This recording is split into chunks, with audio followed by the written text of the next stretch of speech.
Welcome to Fantasy Sports Daily, powered by FantasyGuru.com. Monday through Friday at 12 p.m. Eastern Standard Time, 9 a.m. Pacific. Ray Flowers breaks it all down for you from a fantasy sports perspective.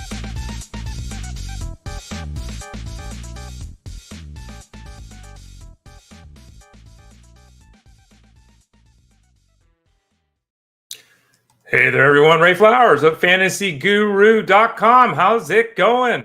Yeah, having a good day today. I've got a little bit of a situation going on here, so I'll try not to do that too much today on the show. Feeling fine. Just got a little bit of gunk in the head, which is odd because it's been so warm and nice out here in California. But anyway, we'll soldier through. It's not the end of the world. I'm Ray Flowers of FantasyGuru.com. You can find me here Monday, Tuesday, Wednesday, Thursday, Friday. Fantasy Sports Daily at 12 o'clock Eastern Time, 9 a.m. Pacific Time. I hope you're enjoying the new time slot. That's where we're going to stay moving forward. Again, 12 o'clock Eastern Time, Monday through Friday, the Elite Sports Show with Jeff Manns is on SiriusXM Fantasy Sports Radio from 3 to 6 p.m. Eastern, so a little bit later in the day. You can find that there, and I'm with Jeff every Wednesday. Baseball's about ready to get going again. You looking forward to that, folks? It's nice to get a break as someone who provides content, because I got to be honest with you, doing 140 cash game breakdowns or whatever it ends up being over the course of the year, it's a lot. So getting a few days off wasn't too bad. Started writing it again this morning. Riding a bike, right? You just get back on that saddle. Let's use every metaphor we can. The article will be out later today, the cash game breakdown.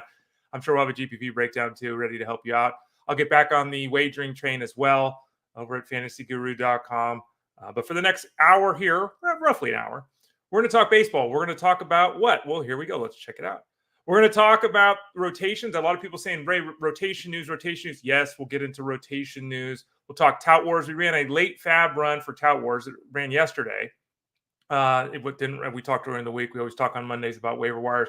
Ran later in the week, so let's look at what happened there, who was added last night. We'll talk about Jacob Wilson, the addition of the Athletics. Their reports are suggesting that he's being called up by the team. Tons of guys that are injured to talk about: Tucker, Tatis, Senga, Kershaw, Harris, Casas, Grissom, Jung, and Carter. So we'll talk about that group. We'll also visit with Russell Clay. It is a Friday, so we'll visit with Russell Clay. He's going to come in and talk Nick Chubb, David Njoku. What is an injury-prone player? Is there an injury-prone player? Joe Burrow, Christian Watson, might be an injury-prone player. Courtland, Sutton, DK Metcalf, and drafting. What time of the calendar is the best time to do a draft?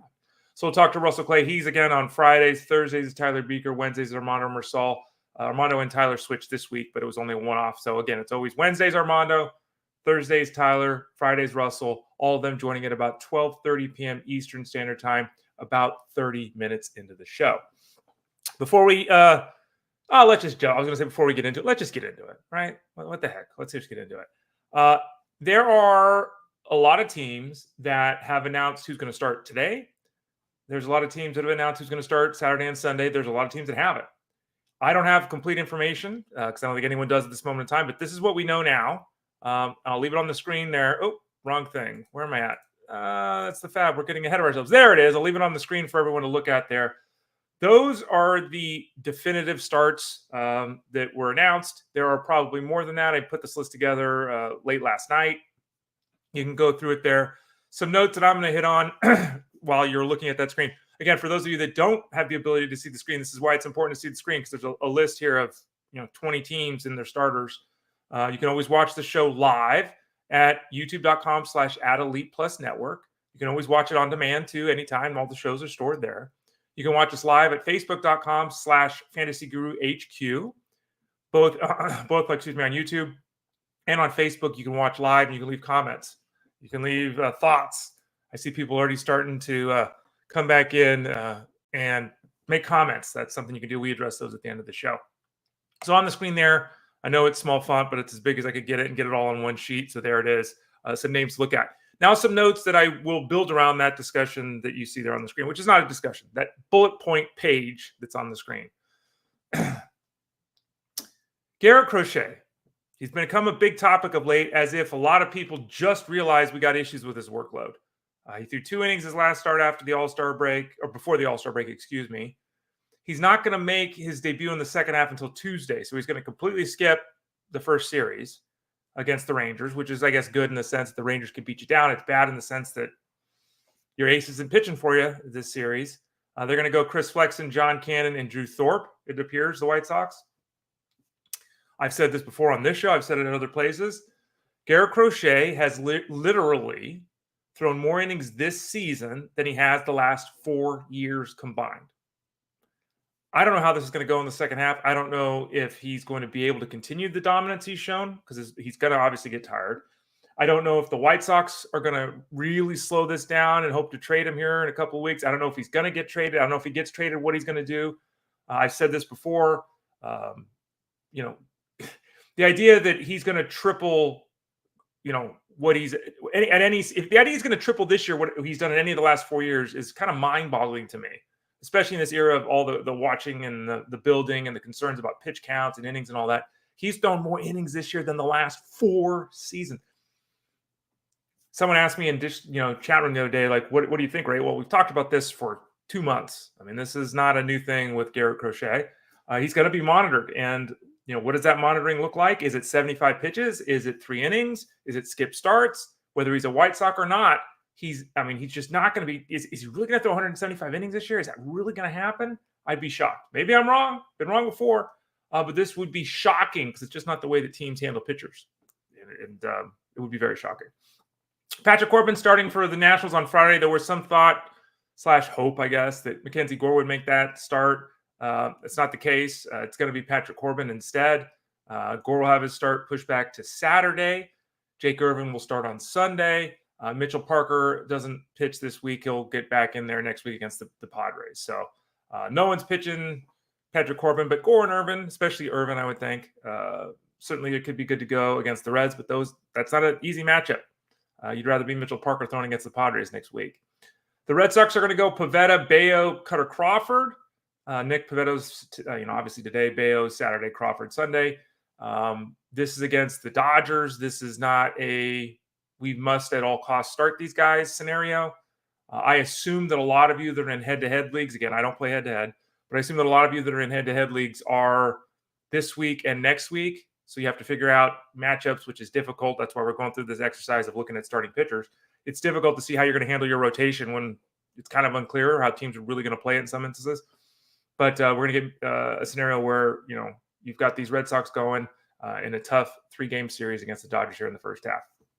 Hunter Brown is going to pitch today for the Astros against the Mariners. And FYI, he will be in the cash game breakdown today. Framber Valdez will go Saturday, Ronel Blanco on Sunday.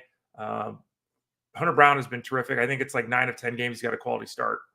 He's been really, really good for that team. The Reds are going to go Montas, Lodolo, Abbott against the Nationals, who we just talked about. Montas, Lodolo, get him going. Abbott, okay. Yeah, I think so. Montas, I have Montas in the league, and you could start him. It's the Nationals. They're not great. They're not an offense to fear, but he's just been so uneven. I'm very reluctant to get excited about him. Blue Jays are going to go with Bassett today, then Kikuchi tomorrow, and Gausman on Sunday against the Tigers. So all the 3 of those guys have them active this week. Facing the Red Sox, I just mentioned, facing the Dodgers, I mentioned the Red Sox guys. Let's go to the other side and mention who the Dodgers are going to go with.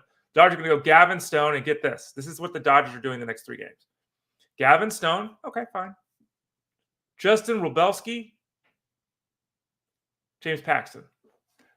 I know who's got the better pitchers going this weekend between those 2 teams. The Dodgers are in dire straits.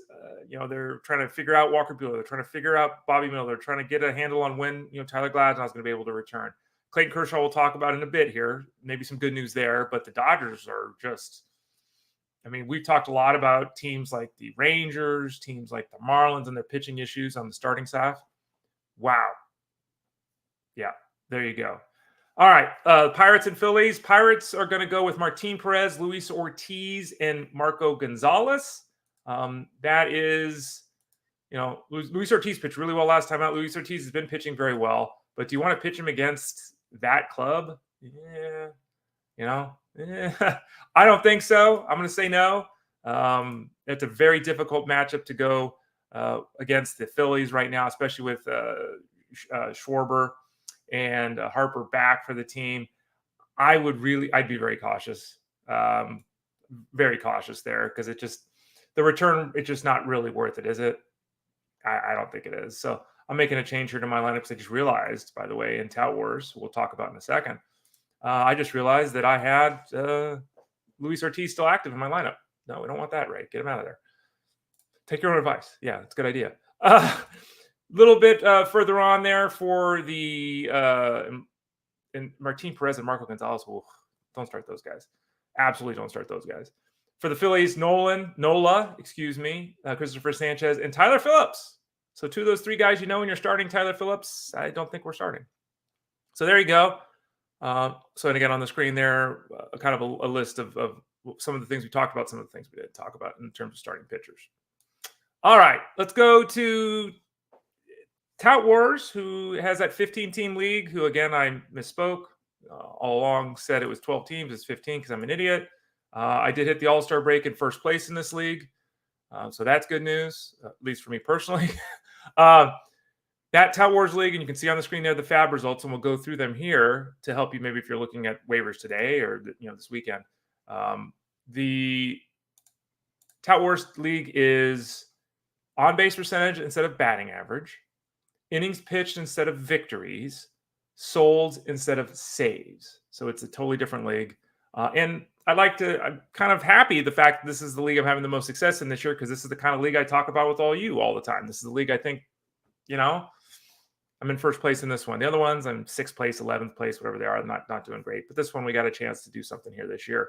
Austin Wells was at it for $12. It's a $1,000 budget. Austin for $12. Who cares? Whatever. That's fine. Mr. Butler for $124. Butler is somebody that we've talked about here on the show many times, written about over at the site. Butler's gotten white hot of late. I'm pretty sure we broke him down on Monday because he was added in the other leagues, right? I don't mind getting aggressive here. Connor Joe's not an answer for Sarah. So going Lawrence Butler, getting Butler there with an opportunity for him to be a power speed force the rest of the way. This is an on-base percentage league, and he's not likely to be very effective there. But the power speed and the help in the outfield, it's an aggressive price point. But as we'll see here, there's guys that went for even more than that. Tyler Fitzgerald for $3. No, I don't care. Mr. Spence for $1. Don't care. Hunter Renfroe for $12. I added him in FSGA. I added him this week myself. And we talked about, I think I spent, this is $12. I think I spent $6 or something like that. Same idea. Let's get a couple of weeks out of this guy. The idea the Royals are going to play him every day and potentially trade him maybe. But again, very low investment. That's totally fine. Clayton Kershaw for $83. Now, here's the issue with doing this. Smart move by Zach Steinhorn. Fair price for Zach Steinhorn. The problem is in Tout Wars, you have to add a player. When you add a player, he has to be active in your lineup. Now, the smart part about this for Zach, the really smart part is he did it on a week with 3 days. So this is not a scenario where he has to go in your lineup Monday and he has to stay in your lineup for 7 days and you miss it. It's only 3 days. So you miss one start. Smart move by Zach Steinhorn. I like that. We'll talk about Kershaw in a few minutes. Reese Hens went for $185. Hey, man, that's pretty aggressive. He's been off to one of the greatest starts in baseball history. Can't dispute that. We all know it's going to regress. The real question is when the outfield gets healthy, when Fairchild's healthy, when Friedel is healthy, does Hens stay in the lineup every day? And I don't know the answer to that. I would have loved to add him for $75 out of 1,000. 50, 75, cool. 185 is rich given the playing time concerns. But performance-wise, it warrants it. Again, aggressive for me.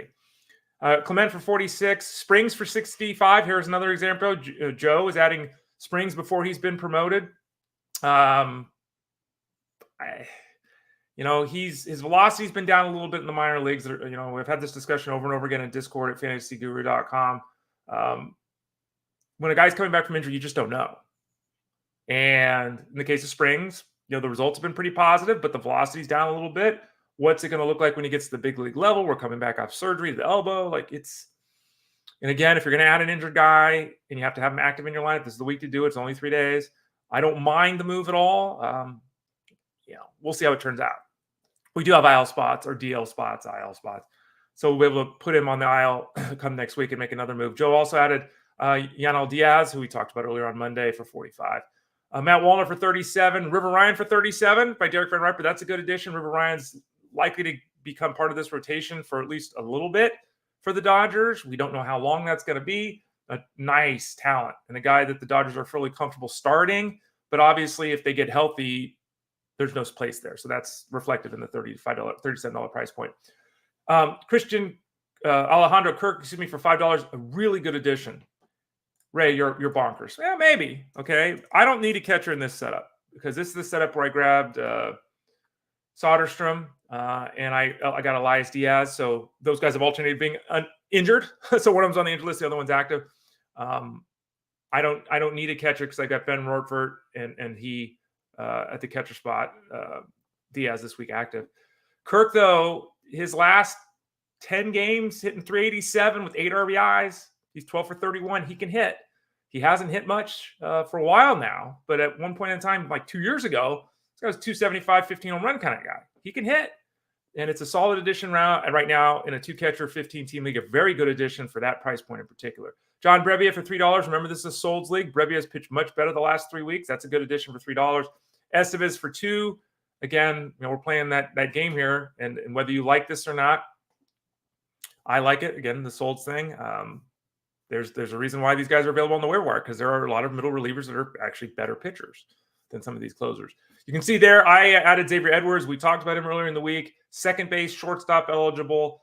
He goes right into my lineup. Brendan Rodgers up and down. Rodgers been ice cold of late. So Edwards goes into my lineup, hopefully runs a little bit, gets on base, $24 price point there. Martinez of the Guardians, 16, Haniger, 11, Duvall, 2. So there you go. That's a rundown. Nothing super exciting there, but wanted to get that information out to you in case some of you still have moves to make or you're considering making moves on the waiver wire this week. All right, let's get back to this and let's get back to that. All right, let's talk about some of the injuries on the field right now before we visit in about 10 or so minutes with Russell Clay to talk some football. I've told the story about Kyle Tucker. We've had this discussion about Kyle Tucker, the shin issue, the ball off his shin. He's going to be okay. Well, then he's not going to be okay, but he's okay. He's on the injured list. He's on the injured list. He's on the injured list. He's on the injured list. Report is that he's resumed light on-field baseball activities, but he has not started hitting yet. They're still calling it a contusion, a bone bruise, which I've had. When I was a kid, I was, 10 years old. No. Yeah, 10 years old. I was playing AAA. I was playing AAA for the Pirates. I was pitching. I took a line drive off my shin. So I've been there. It hurts like a dickens. And, and again, a line drive was probably going 50 miles an hour at that point, right? It's a little different than when you hit a ball off your own leg at 100 miles an hour. But this has been an astounding time down for Tucker if it's a bruise. I mean, he's still not even swinging. So what's a best case scenario? Next weekend, he goes out on a minor league rehab assignment, and then he's got to spend another week. How is he going to be back in July? The calendar, we're at the 19th. I don't even think it's possible. And for an injury that they initially said they didn't think it would even cause Tim to go on the injury list, he's going to miss 2 months. 2 months. So, we'll see. And again, the power speed combination that makes him such a dynamic player. This is a rough one with Kyle Tucker. You blow a knee out, you tear a ligament in your elbow. Yeah. He's going to be okay. He's going to be okay. He's going to be okay. And then 2 months go by kind of injury like Tucker's like he's apparently dealing with. That just sucks. Fernando Tatis, who's got the issue with his leg. Kevin Acey of the San Diego Union Tribune said that the MRI showed the progress and the healing that the Padres had hoped for. He's going to start to incrementally increase his baseball activities. He's playing catch and swinging a little bit right now. Live pitching soon. Rehab assignment maybe next week. So maybe he's back before the end of July. It might be August for him as well. Remember, they said earlier with the issue with his leg that he could have played through it, but it was just hampering him to the point where he wasn't able to be a star. So they decided to give him time off and all that. Okay. I guess we can say 2 weeks from now. Comfortable with that. Don't know if that's accurate, but I'm comfortable with that. And we'll see if that comes down that way. Kodai Senga, who we have discussed over and over again here on this show. And we've had highs, we've had tons of lows, we've had setbacks with that shoulder that he's dealing with. Right now, we're moving in the right direction. So right now, it looks like he's going to make another start at AAA, and that might be his final minor league start. He threw 66 pitches in his last outing. One more start in the minors means he's got a chance to return right at the end of July. this is obviously taking a lot longer than expected. I've got questions over at fantasyguru.com. Like, what do we do with Senga? And I don't know. I mean, I got to be honest. There's a difference between facing minor leaguers and major leaguers. There's a difference between throwing 90 pitches in consecutive outings. We're talking 66 pitches, minor leaguers. Like, it's when healthy, we saw it last year. He can be really good at the big league level with all the issues he's dealt with his shoulder. And again, this was never, as we discussed, never an issue that long-term should be a problem for Senga. It's just an injury that's going to take a long time to come back from. If he's indeed healthy, it's reasonable to expect him to be quite effective in the second half of the season. But again, there's a difference between doing what he's doing now and throwing 90 pitches every 5 or 6 games, right? So until he gets to that level, it's very unclear what we should be doing with Senga. I think at this point in time, it's fair to say with Senga, let's look at him as a streaming option. Like, we can't look at him as the guy we drafted. We have to look at him as a streaming option and hope that we're pleasantly surprised with his ability to go 6 innings and throw quality starts consistently. That's a hope at this point. We'll see how it turns out. Now, Clayton Kershaw, we talked about, or I mentioned at least earlier. Clayton Kershaw is getting really close to returning to the big leagues as well. He's also dealing with the shoulder issue. He's going to make his 3rd rehab outing on Friday, which is today. If that goes well, they'll probably send him out for another rehab outing, and then, same thing. So we might be looking at another guy back in about 2 weeks in Clayton Kershaw. He struck out 5 over 3 shutout innings his last outing, so maybe it's still 2 relief outings because, even if he goes 4 or 5 innings today, if he's at, 70 pitches, maybe, so it's close. And obviously they'll talk directly with him as they have forever. He'll be very honest and upfront about where he's at. He's done that for years. They'll make the determination. Let's call it 2 more minor league starts for Kershaw. And as we mentioned earlier here on the show, the Dodgers really need a boost in the rotation. And if Kershaw is healthy, he's likely to bring that. It has been remarkable for Kershaw over the last, 4 or 5 years that he's had all these injuries. He's been out of the lineup. But when he's been out there, he just gets outs. He's just that guy. And to change how you have to attack batters and not have the stuff you did when you were young and still almost be as effective, I mean, that's why he's probably going to the Hall of Fame. So anyway, let's hope a couple of weeks he's back in pitching for the Dodgers. Michael Harris has got a hamstring issue. He's likely to return in early August. He's out a couple of weeks. Grade 2 hamstring strain back on June 15th. So, 6 weeks. It's early August, 6-7 weeks.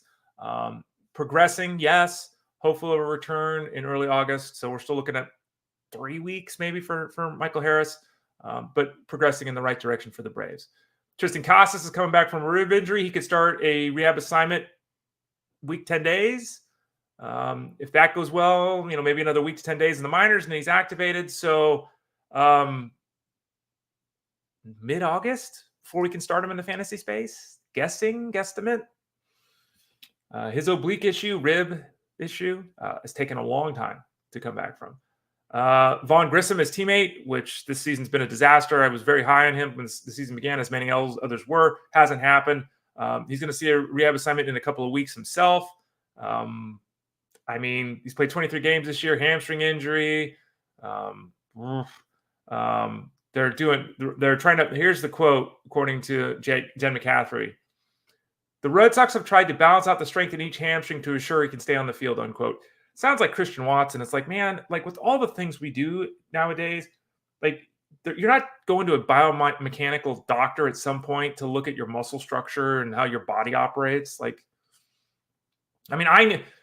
me, dumbass Ray, as a kid, could say, look, I'm right-handed, right?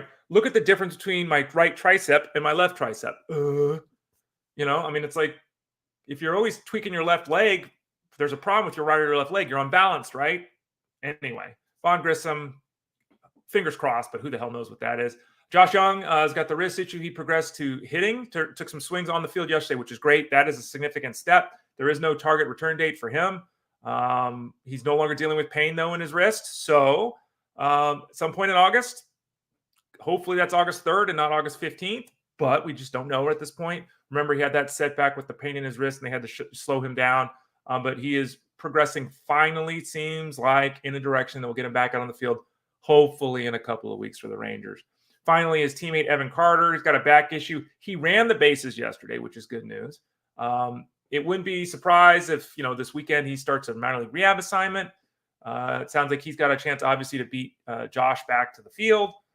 Maybe next weekend we could see Carter activated. He could be, maybe it's August, maybe it's still 2 weeks away. I think 2 weeks is what we're just saying with everyone today. If that happens, remember, Carter was dynamic last season, both in the regular season and in the postseason. He came into this year with the expectations, skill-wise, that a 2020 season was potentially doable for him. He still is that exact same talent. We did not see the talent in the first half of the season. The back issue is a little bit of a concern, obviously, but he could still end up being a difference-making player in the second half. Let's talk about a call-up. Jacob Wilson, the shortstop of the Athletics. His dad, family ties and everything like that. Jacob Wilson's the number one prospect for the Athletics. And I think MLB Pipeline had him at number 50 overall. So a very high-end prospect in Major League Baseball. Now, if you look at his slash line, it's crazy. 438 batting average, 475 on-base percentage, 687 slugging percentage, and in 46 games, 7 home runs and 25 doubles. Woo-hoo-hoo-hoo-hoo! Jacob Wilson. Now, the problem is that while he's got some speed, he's very average and doesn't have stolen base speed. His power is very average. He doesn't have home run power. So we start pulling away here, and it's like, this skill set is way more Luis Ariz than it is someone that, we would be looking at to power the baseball or steal bases. And so Wilson might end up kind of falling through the cracks a little bit, because if he's hitting 12 home runs and stealing 7 bases, you know what I mean? He's kind of that guy. Maybe it's not even that good for the steals, at least. But his ability to make contact is off the charts. His strike zone control, his discipline is off the charts. You will see people that grade him as a 70 on the 20/80 hit scale. Now remember, moderate to average power, moderate to average speed. So those two pieces of his game aren't going to be there. But he should be effective off the hop. Surprised the Athletics are making the move at this point, but good for them to finally promote somebody to give him a chance. He is very likely to give good at bats. He's got the perfect skill set to be a number 2 hitter long-term, right? That's exactly where he would fit in if he develops as expected. What do we expect in the short term? We expect him to put up good at bats. And, what does that mean exactly? We'll see. Rookies, you never know. But for those of you that are to add a guy that could boost your batting average or your on-base percentage, Wilson appears to be that guy. The Athletics' offensive setup has gotten a lot better of late. We talked about Lawrence Butler. Seth Brown has started to hit. Rooker's hit all year long. Like their offense, Shea Langolier's had some moments. It's not terrible. It's better than you think. Now, they've had those 2 games at 19 runs or whatever the hell it was. So that really has kind of skewed numbers a little bit. But the fact is they've been a better offense the last 3 or 4 weeks. And so adding Wilson there puts him in a scenario where it's a different Athletics offense versus the one that was in April. So there's kind of a rundown. Not somebody I'm blowing the budget for, because his game is not necessarily fantasy friendly, but he should be able to hit pretty much at the start of his big league career here. Jacob Wilson being promoted by the Athletics. So we've talked about MLB rotations. We've talked about MLB injuries. We've talked about the FAAB situation that we ran into out in waiver wire, and then we just broke down Jacob Wilson. So we had a lot of baseball talk here, and we'll come back to that. If anyone has any comments, leave them either on Facebook at facebook.com/fantasyguruhq or on YouTube at youtube.com/@elite+network. Leave those comments, and we'll address those at the end of the show. But now's the time we get to visit with a friend. You get to get a break from me talking. You get to talk to someone who's better looking than me, younger than me, who's got a cat like me. That's about the only thing we have in common is the cat. Everything else, he's destroying poor Ray Flowers here. I just saw a fist bump from the one and only man that we talk to every Friday, Russell Clay of FantasyGuru.com. How you doing, Russell? I'm great, Ray, and I have to tell you, I've been watching some wild cat videos, and while they may be 150 pounds of molten steel, I want one. You know what I'm saying? Like I watched them, and I'm something? like, that's a cat, but he would be happy here. You know what I mean? So, like, you're talking about a mountain lion or something, like a real wild animal. Well, okay, so they have the small wild cats that are like 10 pounds. Right. And they're out hunting gerbils and stuff or whatever's out there. Right. You can get a Maine I'm Coon. in. Those are pretty big, Maine Coons. Those are God, domesticated. Yeah, Those are not half wild animals. But well, you live in Arizona, and I know in Arizona there's snakes and there's all kinds. So, does your guy, by the way, ever try to rodent protect you? He does. He's in a locked-in battle. There's a lizard that comes out on the front steps here every day, and they do a Western standoff. I don't know how that's going to end up, but not looking good for Norm. Yeah. How big is the lizard, Russell? That's good. Pretty 6-8 good inches. Size. Oh, yeah. All Pretty right. big. We have like little bluebellies that are like, if you include their tail, they're like 3 inches, which my cat will, about once every 2 weeks, grab one and start running and try to take it in the house. So we have to make sure the door is closed because he gets, we think he's like 14, 15. Dexter at the Dexter Kitty on Instagram. He's a very good hunter for an old guy. He just sits there and he'll sit in a bush and wait for like an hour until he finds it. And he's patient. But yeah, our lizards are tiny. So I don't mind if he fights that. It sounds like if Norm fought your lizard, there might be a bad wound. This is mini Godzilla. Well, we didn't necessarily bring Russell on to talk taxidermy or to talk anything zoological with us, but I do and personally enjoy that. We brought him to talk about football.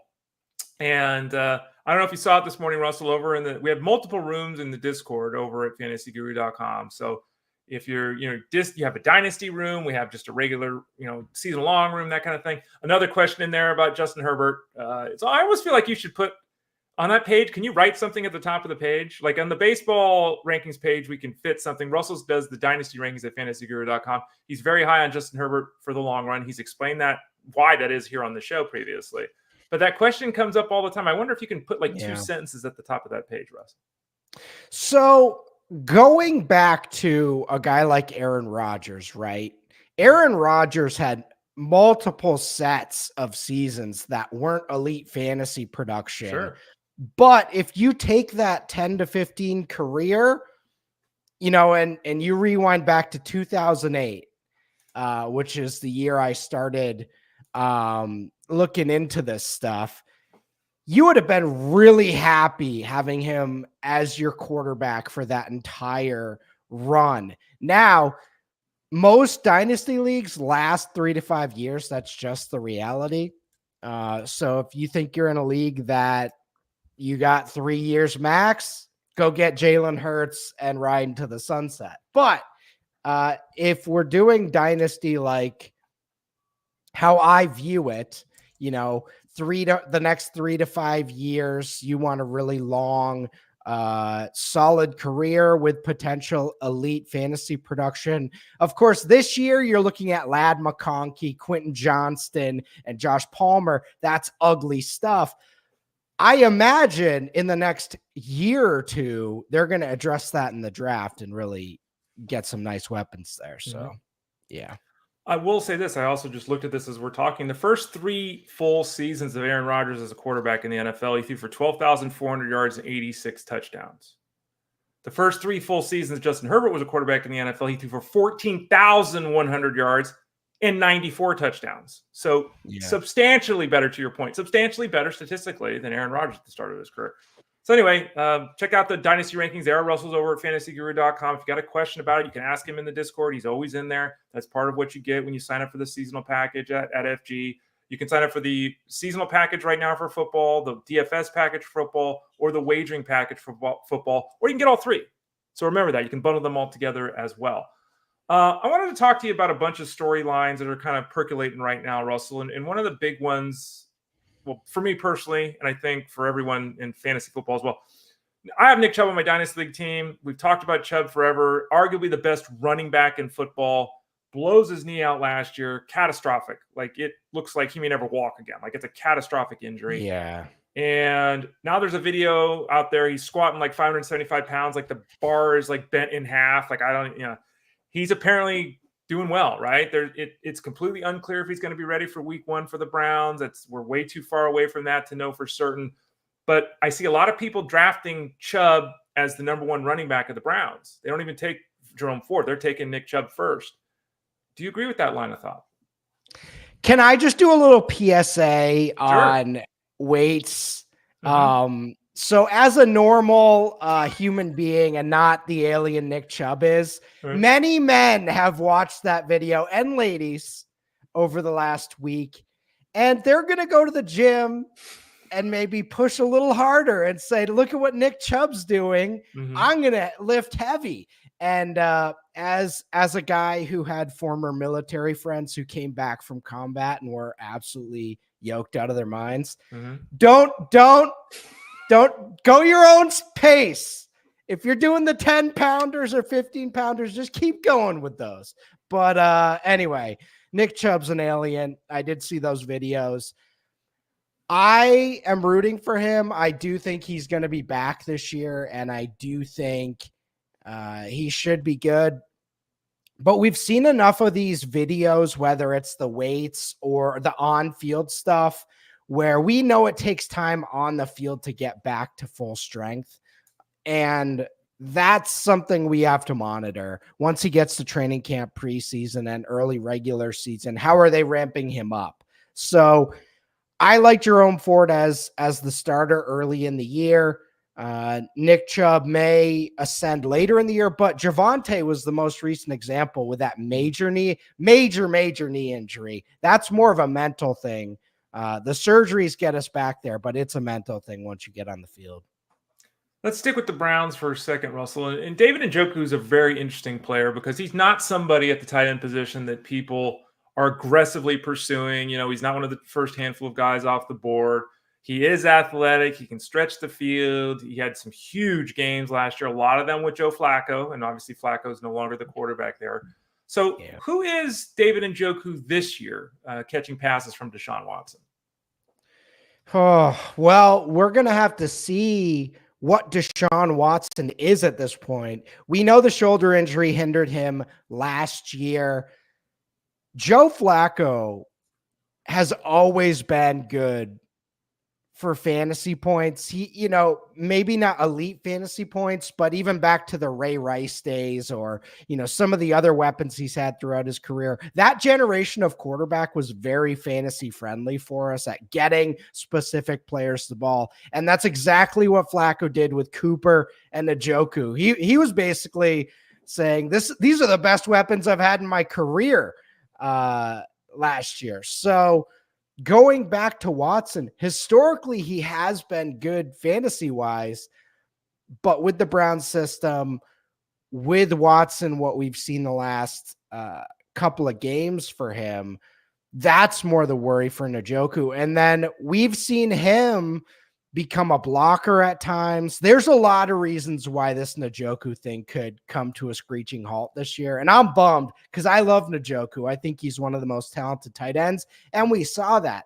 But those splits with Flacco last year are not real life. So be careful with the Njoku fantasy hype right now, because it could work out where he becomes a top 10 guy for the rest of his career, but yeah, there's downside. Let's go to the quarterback position. And I have a two-part question for you here, Russell. I've heard people say on SiriusXM and Discord rooms on social media that they like Joe Burrow, but they're concerned because he's injury prone. Is Joe Burrow injury prone? Do you look at him that way? And does that change how you evaluate him for this season? And secondly, is there a thing called injury prone? Because that's a big dispute in the fantasy space. Like, is it just you break your leg because you're playing football? Are you injury prone? I tend to say if it's your hamstring 17 times, you're injury prone. If it's your ankle, your knee, your shoulder, your elbow, your head. Talk to us about that, the injury prone label, and whether it should apply to Joe Burrow.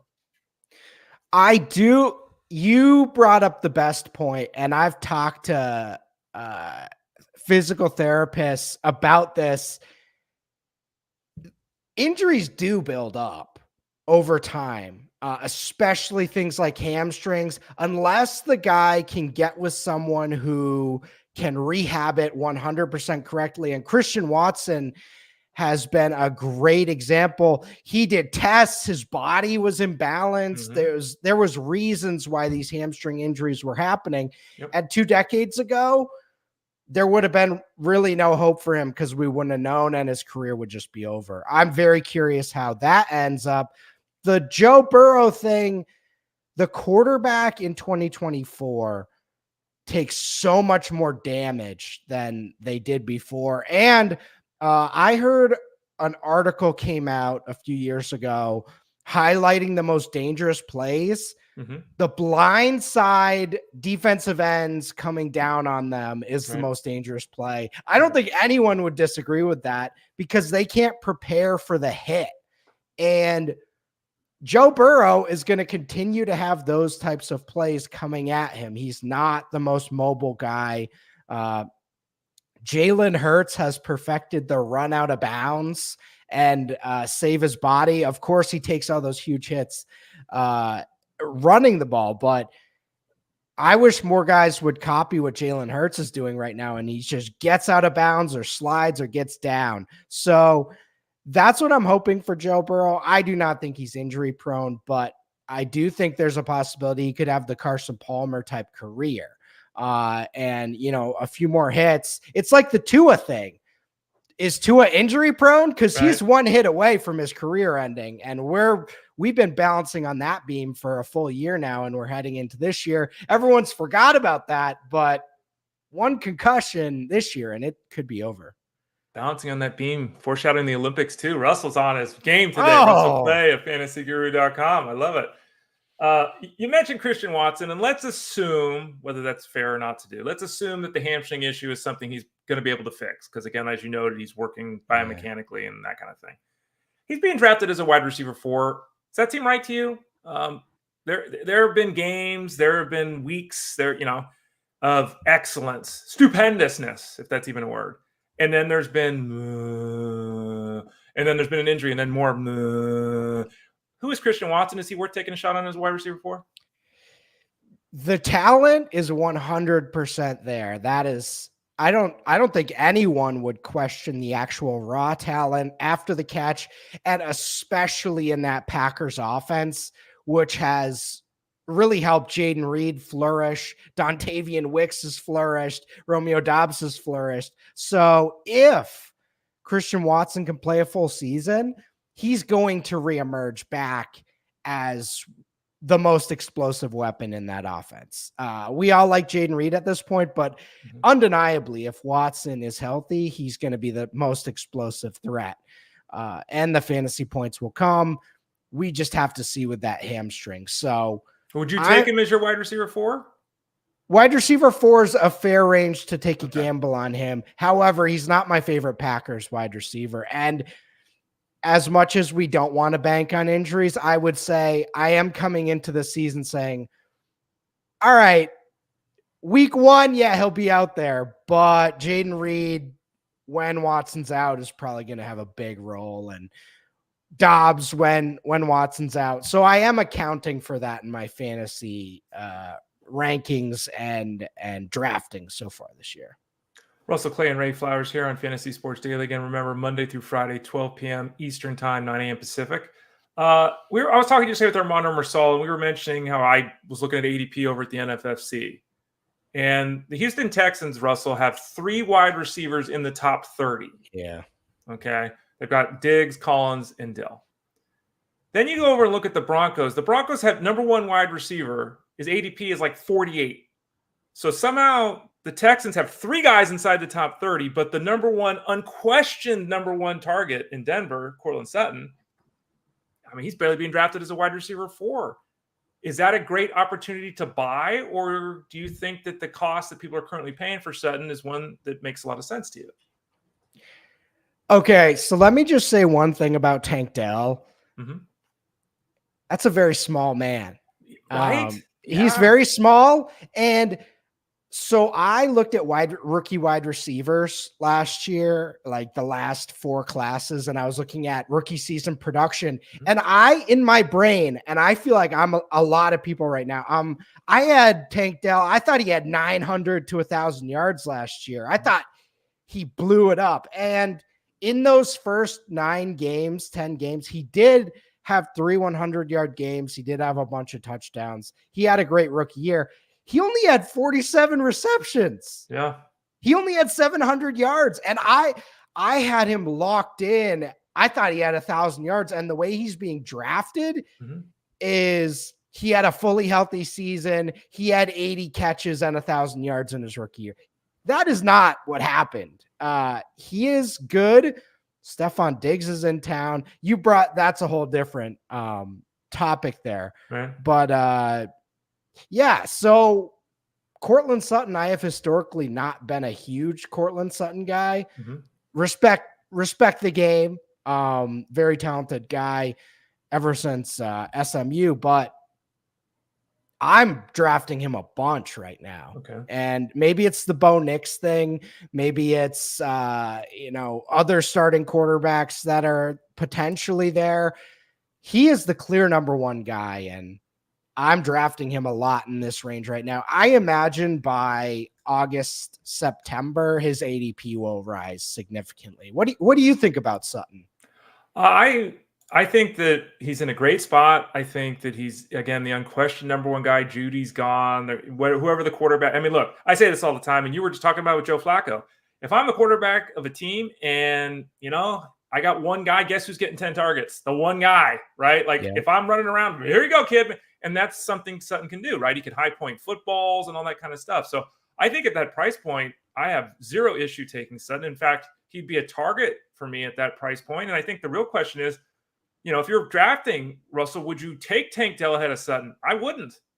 And the ADP clearly says that's what everyone's doing. I wouldn't. I would take Sutton over Dell. What about you? So that sounds blasphemous if you just look ADP. Right. I feel like that's a really close, if we're doing season-long projections and who I'd want in a start-sit league, right? That's pretty close to me. So yeah, that's right there. But I would say I think Dell should be lower, right? Where Sutton's being drafted. So right. Yeah, that's more of a question I would be entertaining than do I want to take Tank Dell as my wide receiver 2 in the 4th round? I don't know. Apparently people think Stephon Diggs is going to come in and get 4 targets a week. I don't know. Right. I don't know I don't know what they're thinking. And I mentioned this yesterday with Armando Marsaul too. I think 8 of 15 that Stroud made last year, he threw 30 passes in 8 of the 15 starts or less. This is not a volume offense with Texans where they're throwing the ball 39 times a game. That's just, where are these targets coming? You got Mixon, you got Schultz. I don't know. We'll see. The guy I think we all agree on is in a different zone than any of the players we've talked about previously at the wide receiver position is DK Metcalf.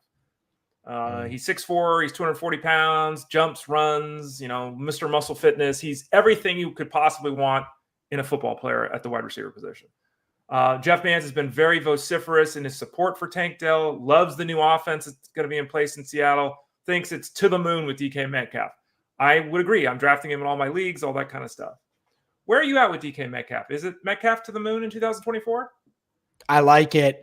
And Metcalf has been solid the last 2 years, but because he is 230 pounds and runs a 4.4 and looks like Calvin Johnson-ish, because he's only doing 1,000 to 1,100 yards, people draft him and say, wait, why is this guy not an every week producer? So I think he's dealing with the opposite of what Tank Dell is dealing with right now, which is he has been producing. I imagine if you look at the last 2 years, he's going to be top 10 to 15 in total yards. So getting a full season, if we get Geno again, great. If we get Sam Howell, maybe not so great. But overall, Jeff Mans did his coaching breakdowns this past year. So I believe he's in on the Seattle system for this year as well. So that's another factor, which kind of leads me to be in if DK Metcalf's getting more targets or is in better positions to succeed. We've already seen him have that 1,300 yard, 10 touchdown season. So I'm in. Yeah, Jeff Mans on the Elite Sports Show Monday through Friday, 3 to 6 p.m. Eastern time there. He also did each day they're doing, according to ADP, they're doing a full breakdown of the player, and you can find his DK Metcalf one on the app. He spent 8 minutes talking about DK Metcalf. Before we let you run, Russell, I know so much of your focus the last couple of months has really been on the dynasty angle of things. And I know now it's kind of best ball. Like there's kind of this transition as we go through the calendar. Seasonal leagues. Like most of the questions we're getting in Discord are keepers, their dynasty, their best ball. There's not a lot of people drafting right now, at least based upon what I'm seeing, drafting seasonal teams. Some people say draft early. Some people say draft late. Do you have a preference where someone came to you and said, hey, Russell, I'm going to do a seasonal league this year. It's a redraft league, one and done. What's the best time for us to hold our draft? What would you say?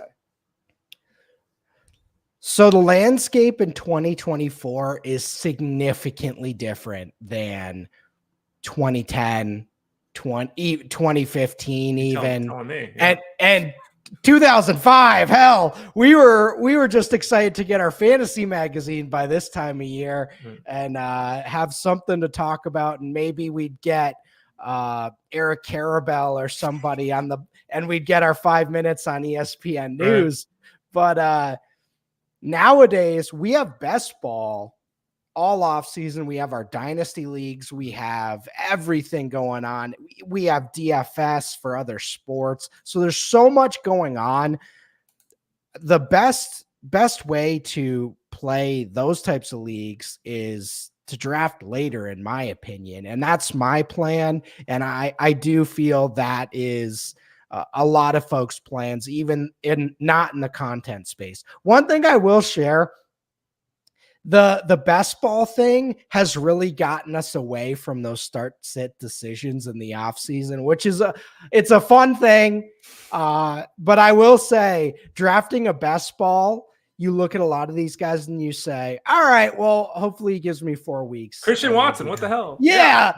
I would never draft some of these guys in a season long where I'm going to have to sit them every week. So that is a much different equation that we have to put a little different thinking cap on for some of those season long leagues. So that we are shifting the game theory with best ball and these guys doing correlation stacks and all that. It's like, it is much different in a season long league. Well, and let's follow that up.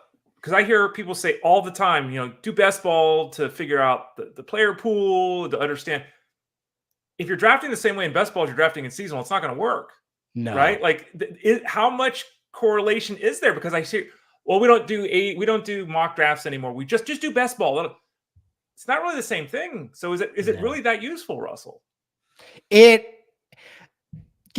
to know the player pool, yes, it is useful. But like you said, if I'm on the clock and I have to draft some of these guys and I know every week I'm going to have to do start sits, there's some absolute nightmares that are going to end the season doing decent fantasy wise, you're going to pick the wrong week or so. My strategy changes quite a bit. Russell Clay, Ray Flowers, you can see on the screen there. We've got our draft guide available. Remember, the draft guide's full season long. It's not just a preseason product all the way through the year. You'll be able to read all of Russell's articles throughout the year. You'll be able to ask him questions daily in Discord throughout the year. You'll be able to catch him on the live stream on Tuesdays at 7 o'clock Eastern. We're working on getting his podcast up and running on the Elite Plus Network too. That's something that, let's just say some of us are more prepared to have that going right now than others.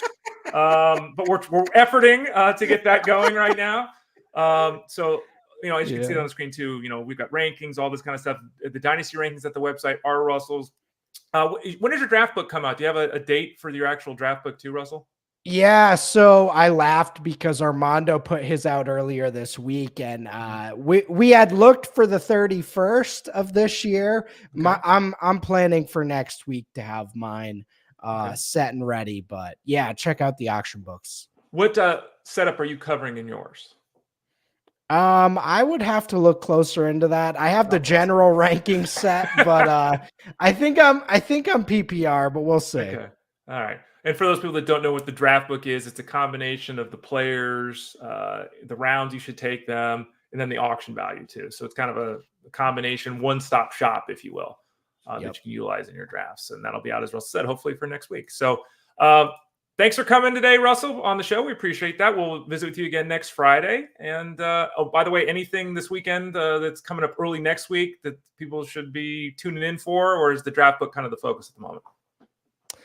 Draft book's main focus, but I did do a pretzel review. So that's Clay's Corner is going to be coming out today. So if you like snacks or pretzels or sports, if you like sports and you're watching this, I feel like I'm kind of hitting some good demographics here for this show. So you are.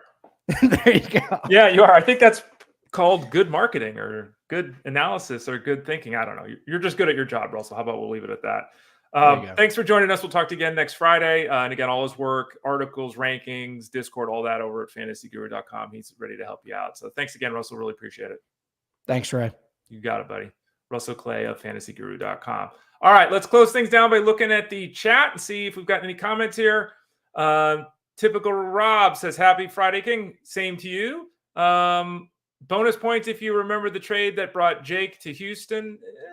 Jake Myers? I don't know. Jake from State Farm? I don't know that one. Sorry, Typical Rob. I'm going to fail there. River Ryan, according to Angelo. Yeah, Angelo, as we talked about, River Ryan was added in Tout Wars this last weekend. I remember that league is a innings pitch versus win league. We'll see how he fits into the rotation with the Dodgers long term. They got to get healthy. They got so many guys, but so many issues. Yamamoto, I didn't even mention earlier, someone dealing with an injury as well. Doug says, hey, excuse my tardiness. Doug, you're there. That's all that matters, whether you're there at the first minute or the last minute. We appreciate you tuning in. Tony C said, so excited baseball is back. So are we, Tony. Got a little bit of a break, a little bit of a breather. Looking forward to the cash game breakdown. Tony, so am I, kind of. It's a lot of work and it's tough, but I will grind it out. I will put my best effort into it. I've got the pitching side of things done. When we get done with the show here in brief moments, I'll start in on the offensive side of things, and we'll get that sucker posted up over at fantasyguru.com in a couple of hours. So thanks for watching the show today, folks. I want to thank Russell Clay for joining us. I'm Ray Flowers. You can hear this show, Fantasy Sports Daily, every day, Monday through Friday at 12 o'clock Eastern Time, 9 a.m. Pacific. So tune in Monday next week. Tell a friend too, right? We've got all these products and great tools and articles and everything that you could possibly want over at fantasyguru.com. But we provide this to you for free. So tell a friend. Happy to help you out there as well. I'm Ray Flowers. This has been Fantasy Sports Daily, powered by fantasyguru.com.